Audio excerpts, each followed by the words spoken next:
जय हिंद एस्पिरेंट्स। आप सबका स्वागत है एसएसबी क्रैक एग्जाम्स में। मेरा नाम है नवज्योति। आज हम डिस्कस कर रहे हैं फिजिक्स सब्जेक्ट में यूनिट्स एंड मेजरमेंट। इसे एक क्विक रिवीजन के फॉर्म में मैं आपको पढ़ाने की कोशिश करूंगा।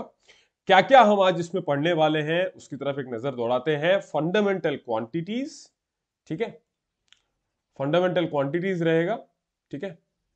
then derived quantities, units, system of units और then finally with precision and accuracy। ये सारे 5 मेन कोर टॉपिक्स हम आज डिस्कस करेंगे यूनिट्स एंड मेजरमेंट में।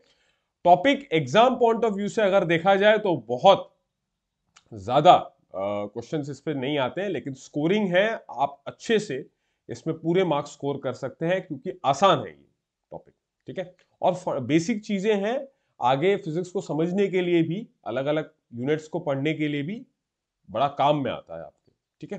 चलिए पहले टॉपिक की तरफ बढ़ते हैं, फंडामेंटल क्वांटिटीज। तो ये कौन सी क्वांटिटीज होती हैं?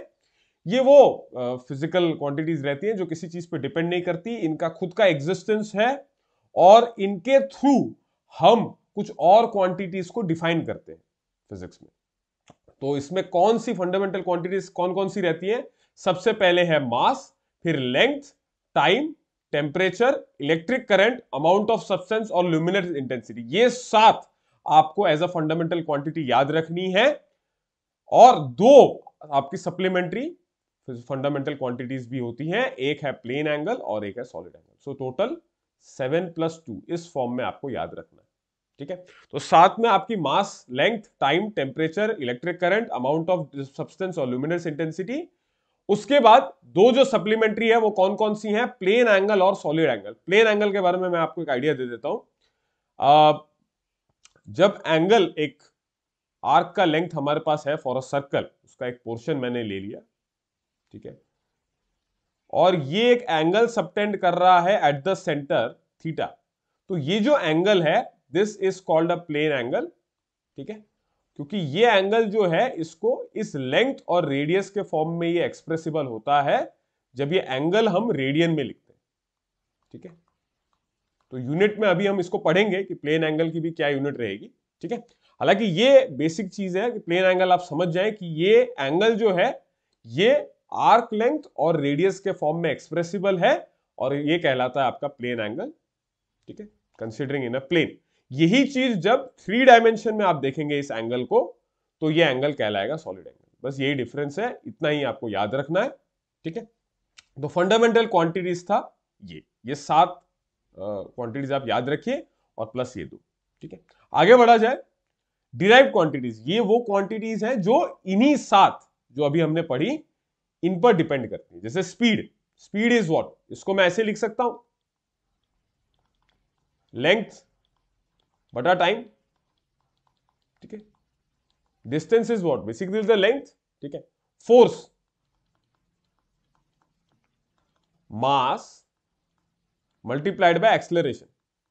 यस, लेकिन एक्सेलरेशन को कैसे लिखा जा सकता है? Mass multiplied by length divided by time square. Yes, है ना, ऐसे लिखा जा सकता है। सिमिलरली वोल्टेज भी, वर्क डन पर चार्ज टेकन, तो उसको फिर एम्पियर फॉर्म में आप लिख सकते हो, जैसे voltage work done in carrying the charge and how much and the quantity ratio with the quantity of the how much charge is moved. So W by Q इसका फॉर्मूला रहता है, work done in moving the charge and that charge, उसका amount कितना है उससे उसका ratio होता है, ठीक है। सो वर्क डन को कैसे लिख सकते हैं? फोर्स मल्टीप्लाइड बाय डिस्प्लेसमेंट, ठीक है, and charge can be written as current multiplied by time. तो नीचे ये करंट आ गया और ये टाइम आ गया, ऊपर फोर्स की जगह मैं mass into length by time square और डिस्प्लेसमेंट को अगेन लेंथ लिख सकता हूं। यस, तो आप देखिए, आप डिराइव्ड क्वांटिटीज को फंडामेंटल के फॉर्म में एक्सप्रेस कर सकते हैं। सिमिलरली डेंसिटी, डेंसिटी का फॉर्मूला क्या है? क्या है? Mass by volume. यस और no? Yes. So mass by volume में आपने मास को वैसे एक्सप्रेस कर दिया, वॉल्यूम को मैं क्या लिख सकता हूं? Length cube. यस, तो देखिए आपने एक्सप्रेस किया, तो ये थी आपकी डिराइव्ड क्वांटिटीज कि they can be expressed in the form of the fundamental quantities. ठीक है, अच्छा तो अब यूनिट्स के बारे में बात करते हैं कि क्या है यूनिट्स। तो एक स्टैंडर्ड अमाउंट है उस फिजिकल क्वांटिटी का, चाहे वो डिराइव्ड हो या फंडामेंटल, उसको मेजर करने के लिए। ठीक है, ये एक फिक्स्ड अमाउंट है, इसके मल्टीपल पे आप मेजर करते हैं आपके फिजिकल क्वांटिटी को। इसकी प्रॉपर्टी क्या होनी चाहिए कि it should be easily reproducible, मतलब वही इन मल्टीपल फॉर्म में आप एक्सप्रेस कर सको, मल्टीपल्स के फॉर्म में आप अपने फिजिकल क्वांटिटी को शो कर सको कहीं पर भी। जैसे फोर्स के लिए आप बोल दोगे 2 न्यूटन 4 न्यूटन, तो ये बेसिकली न्यूटन क्या है, इट्स ए यूनिट। वो एक फिक्स्ड अमाउंट को वहां रिप्रेजेंट कर रहा है जिसके मल्टीपल के फॉर्म में आप फोर्स को रिप्रेजेंट कर सकते हो, और ये इंटरनेशनली एक्सेप्टेड होना चाहिए 100%। जैसे हमारा करेंसी है, जैसे इंडिया के अंदर अगर रुपीस की बात करी जाए, तो आप कहीं पर भी किसी को पे करें तो समझ में आ जाएगा। तो unit should also be like that, कि मैं अगर न्यूटन बोल रहा हूं तो जहां पर भी मैं वर्ल्ड में कहीं पर भी किसी को न्यूटन बता रहा हूं कि वहां एक फोर्स लगा था 15 Newton, so he should also understand कि अच्छा न्यूटन मींस दैट, तो अच्छा ये इतने फोर्स की ये बात कर रहा है। ठीक है, it has to be internationally acceptable. एक और प्रॉपर्टी क्या रहती है यूनिट की कि वो टेम्परेचर या बाकी एक्सटर्नल फैक्टर से उसमें चेंज नहीं आना चाहिए। ठीक है, उसमें चेंज नहीं आना चाहिए, it should be a very it should have a very constant value, और वो कांस्टेंट वैल्यू एकदम प्रोटेक्टेड रहे even if there are little bit of changes in the external environment. ठीक है, अच्छा तो ये था यूनिट। ठीक है, बेसिक डेफिनेशन ये थी। सिस्टम यूनिट्स को भी अलग अलग सिस्टम में बोला गया है, जैसे सीजीएस यूनिट, इसमें बेसिकली ये तीनों जो यूनिट्स हैं सीजीएस, एफपीएस और एमकेएस, ये शॉर्ट फॉर्म है फॉर, जैसे CGS is for centimetre, gram and second, FPS is for foot, pound and second. तो आप स्ट्रक्चर एक देख सकते हैं कि पहला जो, जैसे सीजीएस में जो सी है एंड एफपीएस में जो एफ है, that is standing for length, then something is standing for mass, and then for time. तो उसमें वो एस आप देखिए कि सब में सेम है, सीजीएस, एफपीएस, एमकेएस। ऐसा ही स्टैंडर्ड इंटरनेशनल, ये यूनिट्स आपको बिल्कुल ध्यान रखनी है। अभी सब जितने भी फंडामेंटल और डिराइव्ड हमने थोड़े बहुत देखे, उन सब के लिए स्टैंडर्ड इंटरनेशनल यूनिट्स हम अभी देखेंगे, उनको बिल्कुल कंठस्थ कर लेना है, उनको बिल्कुल याद रख लेना है। ठीक है, चलिए अच्छा, MKS will be metre, kilogram, second. ठीक है, तो इस तरीके से तो लेंथ, मास और टाइम को इस तरीके से तीन सिस्टम ऑफ यूनिट्स बना रखा है, उस फॉर्म में एक्सप्रेस करेंगे। तो आपको बोला जा सकता है कि एक पर्टिकुलर क्वांटिटी एमकेएस में ये है तो सीजीएस में कितना होगा, तो वो कन्वर्जन भी अभी हम देखने वाले हैं। ठीक है, कैसे किया जाता है। ठीक है, ओके, स्टैंडर्ड इंटरनेशनल वाले आप अभी कंठस्थ करेंगे। तो ये रहे आपके फंडामेंटल क्वांटिटीज। अब हम यूनिट्स डिफाइन करेंगे स्टैंडर्ड इंटरनेशनल। ठीक है, तो स्टैंडर्ड इंटरनेशनल यूनिट्स डिफाइन करने के लिए मास के लिए रहता है केजी। ठीक है, लेंथ के लिए रहता है, फंडामेंटल की बिल्कुल कंठस्थ होनी चाहिए। डिराइव्ड की तो आप कैसे निकालेंगे, जैसे आपने डिराइव्ड को फंडामेंटल के फॉर्म में एक्सप्रेस किया, बस उसी फॉर्मूलाज में जब आपने एक्सप्रेस किया वहां पर बस आप क्वांटिटी की जगह पर आप यूनिट सब्स्टिट्यूट कर देंगे, और फाइनली कैंसिल आउट करके और सॉल्व करके आप उस डिराइव्ड क्वांटिटी की यूनिट बता सकते हैं। ठीक है, वो अभी हम देखेंगे। ठीक है, अभी मैं सॉल्व करके आपको बताऊंगा। लेंथ का रहेगा मीटर, टाइम का रहेगा सेकेंड, टेम्परेचर का रहता है केल्विन के, इलेक्ट्रिक करंट का रहेगा, इसको सेकेंड लिख देते हैं, this is metre, this is kilogram. ठीक है, दिस इज इलेक्ट्रिक करंट, इसको मेजर किया जाता है एम्पियर में। ठीक है, amount of substance is in mole, MOL, and luminous intensity, इसको आपको याद रखना है क्योंकि बाकी चीजें कहीं ना कहीं सुनी हो सकती है। लुमिनस इंटेंसिटी शायद इतना पढ़ने के दौरान नहीं आया हो एज ए यूनिट, तो इसका आप बस याद रखिए। कैंडेला इसकी यूनिट होती है, CD ऐसे शॉर्ट फॉर्म में लिखा जाता है। तो candela is the standard international unit for luminous intensity, बस याद रख लीजिए, बाकी चीजें याद ही है लगभग। टेम्परेचर थोड़ा अलग है, सेल्सियस और फ़ारेनहीट में अभी तक सॉल्व किया होगा। केल्विन आप बस ध्यान रखिए एक और इलेक्ट्रिक करंट एम्पियर और मोल, इसके बारे में तो आइडिया था। डिराइव्ड यूनिट्स जैसे हमने वहां के लिए किया था, तो इसको जैसे ही आपने फंडामेंटल क्वांटिटी पे लिखा था, लेंथ अपॉन टाइम, तो लेंथ वॉज, अभी फंडामेंटल यूनिट में लेंथ क्या था, मीटर, और टाइम था सेकेंड, सो मीटर पर सेकेंड। ये इसका स्पीड का डिराइव्ड यूनिट हो गया, या स्टैंडर्ड इंटरनेशनल में स्पीड का यूनिट हो गया मीटर पर सेकेंड। सिमिलरली मोमेंटम का फॉर्मूला ध्यान रखिए, आप फॉर्मूला पे जाइए, फॉर्मूला आप देखिए, formula is basically mass multiplied by velocity या स्पीड, ठीक है। तो मास आपका रहेगा केजी, वेलोसिटी या स्पीड आपका हो जाता है मीटर पर सेकेंड। तो इसका जो मोमेंटम का जो आपका स्टैंडर्ड इंटरनेशनल यूनिट बना केजी मीटर पर सेकेंड। तो आप बस फॉर्मूला ध्यान रखिए, फंडामेंटल के याद रखिए, और डिराइव्ड को फंडामेंटल के फॉर्म में एक्सप्रेस करिए, या डिराइव्ड का आप फॉर्मूला ध्यान रखिए और उसमें बस सब्स्टिट्यूट कर दीजिए ये सारे फंडामेंटल क्वांटिटी के यूनिट्स, ठीक है। वोल्टेज का हमने अभी पढ़ा था, वर्क डन बाय चार्ज, ठीक है। अब देखिए फंडामेंटल के फॉर्म में कैसे एक्सप्रेस करेंगे। हालांकि वोल्टेज को हम सिंपली लिख देते हैं वोल्ट, एसआई यूनिट में भी सिंपली वोल्ट्स लिख देते हैं हम, लेकिन अगर फंडामेंटल के फॉर्म में एक्सप्रेस करना है तो कैसे लिखेंगे इसे, देखिए, work done by charge, work done is basically force into displacement या डिस्टेंस, यूनिट सेम ही रहता है, ठीक है। Charge can be written as current into time. मैंने क्यों करंट इनटू टाइम लिखा, क्योंकि मुझे फंडामेंटल के फॉर्म में एक्सप्रेस करना है, ठीक है। फोर्स को फिर आप कैसे लिखेंगे, मास इनटू एक्सेलरेशन, तो वहां से ये हो जाएगा केजी इंटू मीटर पर सेकेंड स्क्वायर। देखिए यूनिट्स को भी आप इस तरीके से मल्टीप्लीकेशन के फॉर्म में लिख सकते हैं, ठीक है। मल्टीप्लाइड बाय डिस्टेंस, तो डिस्टेंस का मीटर या डिस्प्लेसमेंट का मीटर, ठीक है, डिवाइडेड बाय करंट, करंट का हो जाएगा ampere multiplied by second time का। अब इसको आप सॉल्व कर लीजिए, तो ये हो जाएगा केजी ऐसे ही रहेगा, मीटर स्क्वायर एम्पियर इनवर्स, और सेकेंड का ऊपर जाएगा तो -2 -1, तो सेकेंड -3।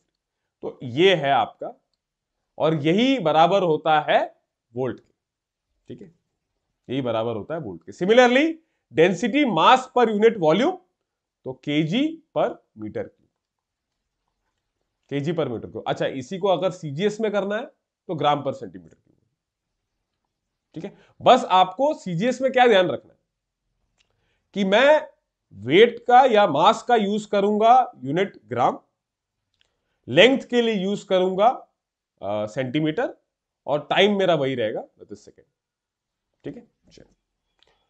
तो ये तो हुई फंडामेंटल और डिराइव्ड क्वांटिटीज के लिए अलग अलग हमने यूनिट्स बनाए इस तरीके से।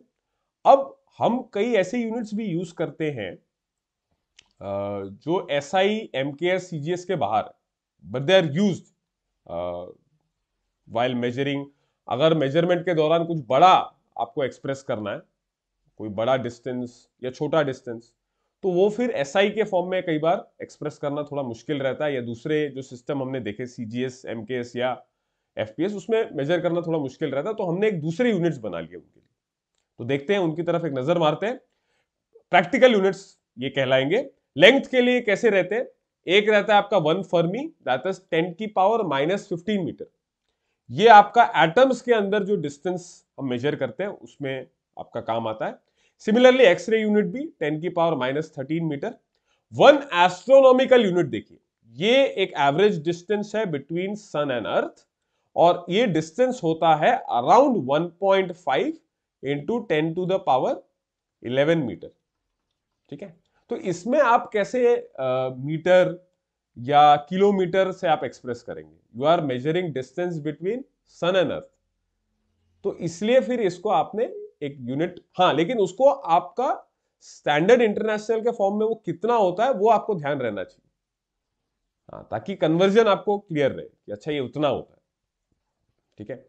तो उसके लिए आपने इसको बोल दिया फिर 1 astronomical unit for average distance between sun and earth. इसी तरीके से लाइट ईयर एक यूनिट होगी बिटवीन लाइट, एक साल में कितना ट्रैवल करेगी, तो टाइम आपने बोल दिया 1 ईयर, तो उसको आप सेकंड में कन्वर्ट कर लो, और लाइट की स्पीड जो कि होती है 3 into 10 to the power 8 metre पर सेकेंड, उससे मल्टीप्लाई कर दो, तो आपको कुछ इस तरीके की वैल्यू मिलेगी, 9.46 into 10 to the power 15 meter. So this is basically 3 into 10 to the power 8 metre पर second multiplied by seconds in 1 year. ठीक है, एक साल में कितने सेकेंड्स, तो that is 365 into 24 into 60 into 60। ठीक है, इतने डेज, उसमें इतने आवर्स, उसमें इतने मिनट्स, उतने इसमें सेकेंड्स, से मल्टीप्लाई करने से आपको ऐसा एक वैल्यू मिलेगा 9.46 इंटू 10⁻15 मीटर। और ज्यादा यूनिट कन्वर्ट करने के लिए 1 पार्सेक आपने एक और यूनिट बनाई फॉर मेजरिंग ह्यूज डिस्टेंसेस, जो उसकी वैल्यू हुई 3.26 लाइट ईयर्स के बराबर, और मीटर में ये हुआ 3.08 10⁻16 मीटर। तो दोनों रेंजेस देखे आपने। एटॉमिक में जहां एकदम बहुत बहुत छोटे डिस्टेंसेस आपको मेजर करने हैं, तो 10⁻−15 10⁻−13 पे आपने डिफाइन किया। और जब आपको बहुत ज्यादा डिस्टेंसेस मेजर करने थे, यानी कि जैसे अर्थ से लेकर सन तक, ये जो भी प्लैनेट्स के बीच में डिस्टेंस है, तो उन्हें आपने astronomical unit light year parsec इस फॉर्म में बना दिया अपने यूनिट्स। ठीक है, चलिए अब दूसरा लेंथ आपने देख लिया, अब मास या वेट के बारे में हम देखते हैं कि इसमें कौन कौन से यूनिट्स आते हैं। तो quintal that is 100 kg, metric ton that is 1000 kg। ये हो गए ये ज्यादा वेट्स के लिए। अब कम वेट्स की तरफ आते हैं। एटम्स के रूप में जब हम एटम्स में जब हम मास मेजर करते हैं, तो that is 1 atomic mass unit, जिसको 1 डाल्टन भी बोलते हैं, और इसकी वैल्यू होती है 1.67 इंटू 10⁻⁻27 kg, और ये लगभग लगभग बराबर होता है आपका न्यूट्रॉन के मास के। ठीक है, न्यूट्रॉन और मे बी प्रोटॉन। ठीक है, तो ये इसकी वैल्यू होती है 1.67 इंटू 10⁻⁻27 kg।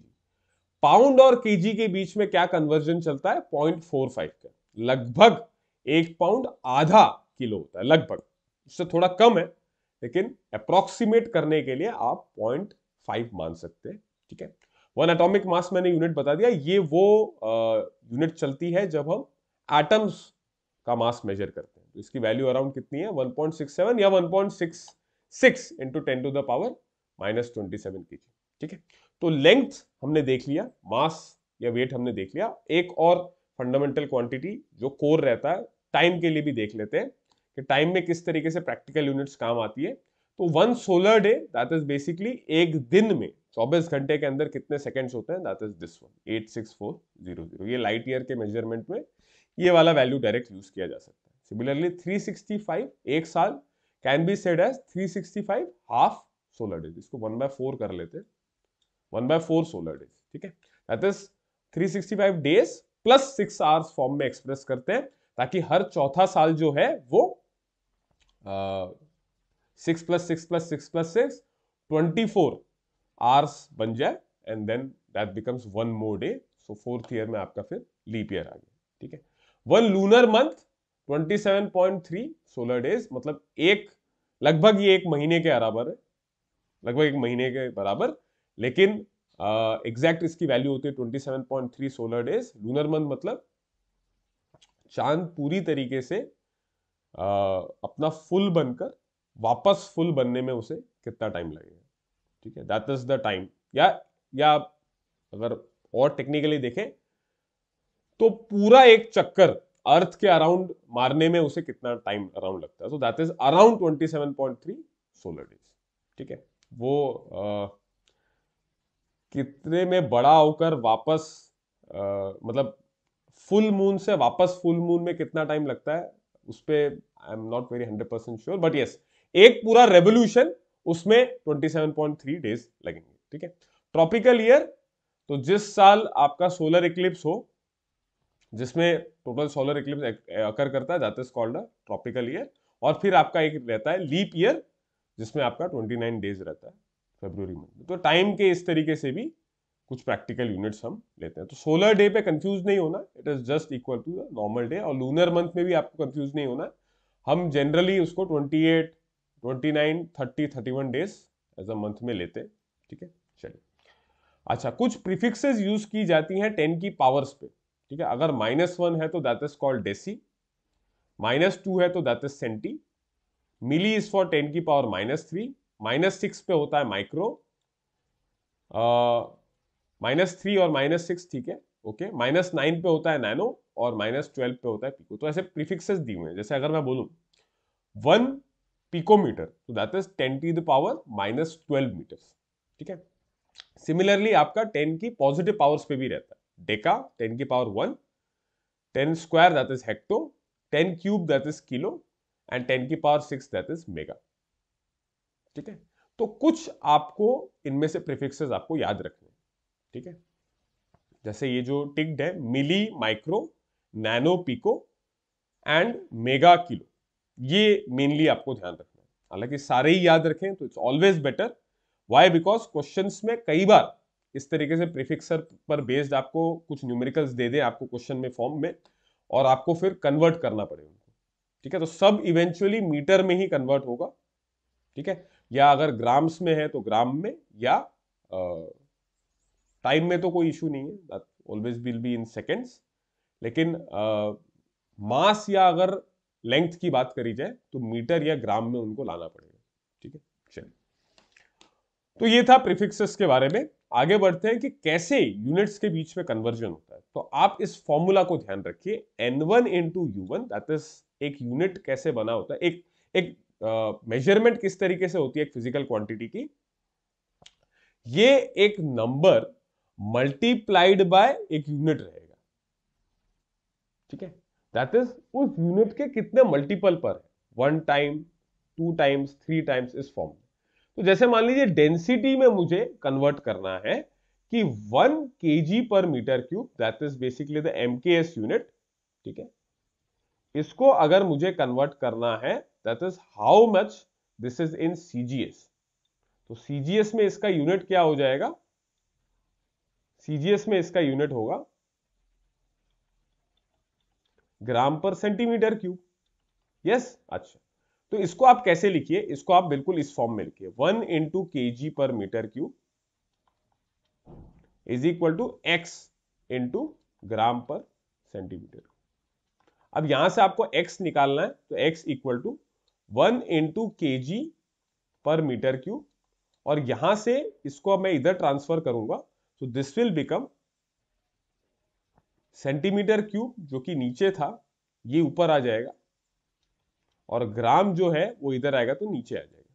सीधी सी बात है। अब आप सॉल्व करिए, अब आप सेम यूनिट्स में लाके आप कैंसिल कर सकते हैं। कैसे करेंगे देखिए, 1 इंटू केजी को ग्राम के नीचे ले आइए, ठीक है, और सेंटीमीटर क्यूब को मीटर क्यूब के नीचे, क्योंकि अब इनको सेम यूनिट्स पे लाके मैं कैंसिल करूंगा। ठीक है, देखिए कैसे करेंगे इसको। तो ये लिखा जा सकता है,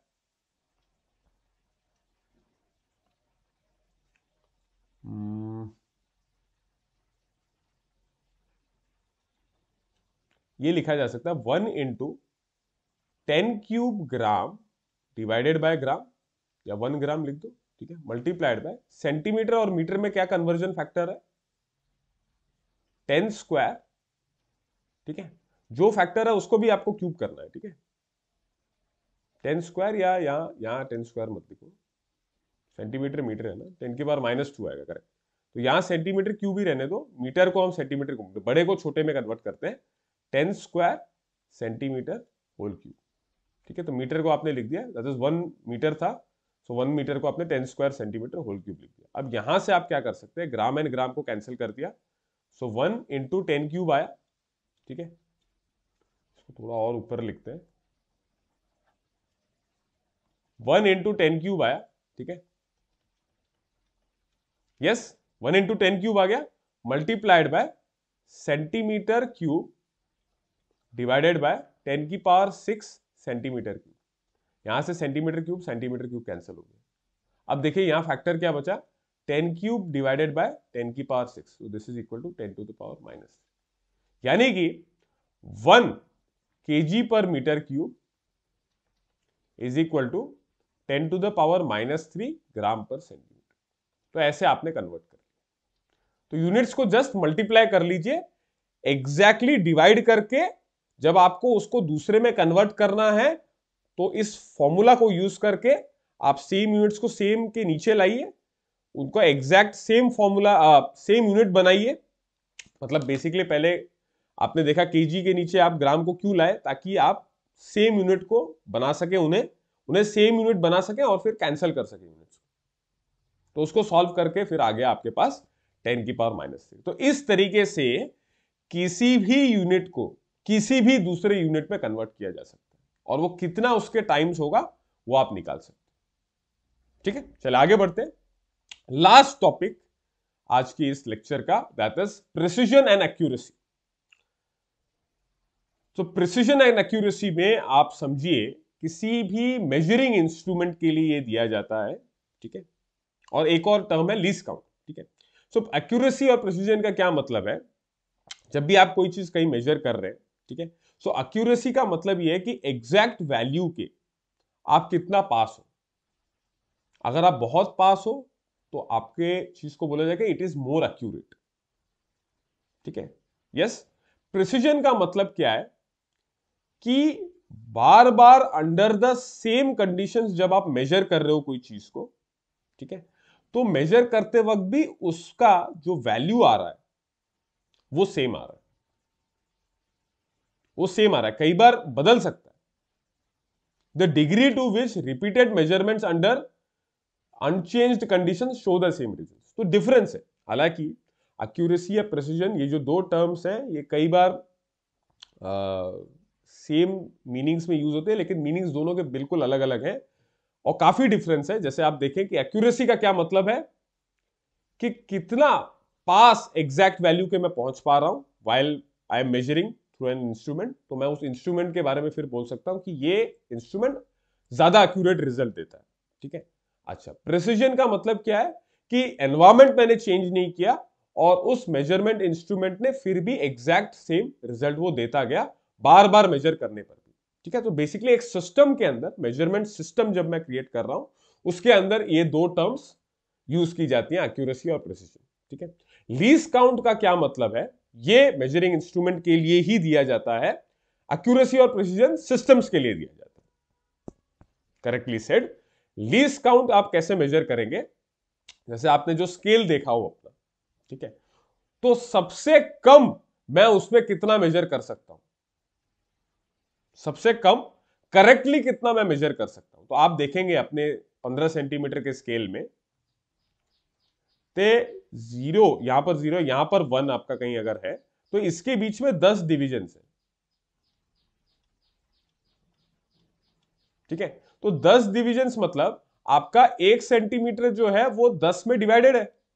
सो इसका मतलब 0.1 सेंटीमीटर उसका लीस्ट काउंट हो गया। लीस्ट काउंट मतलब सबसे कम कितना मैं मेजर कर सकता हूं, सो 0.1 सेंटीमीटर उसका लीस्ट काउंट हो गया। तो चलिए, ये था यूनिट्स एंड मेजरमेंट में। इस तरीके की और वीडियोस भी आती रहेंगी, फिजिक्स में भी और मैथमेटिक्स में भी और बाकी सब्जेक्ट्स में भी, ठीक है। तब तक के लिए बने रहिए चैनल पे। Thank you so much for watching and जय हिंद। अगर आप एक डिफेंस एस्पिरेंट हैं और SSB interview, NDA, CDS, AFCAT जैसे एग्जाम्स के लिए प्रिपेयर कर रहे हैं, तो आप एसएसबी क्रैक एग्जाम्स के कोर्स को चेक करना ना भूलें। आप हमारी लर्निंग एप्लीकेशन को गूगल प्ले स्टोर से भी डाउनलोड कर सकते हैं।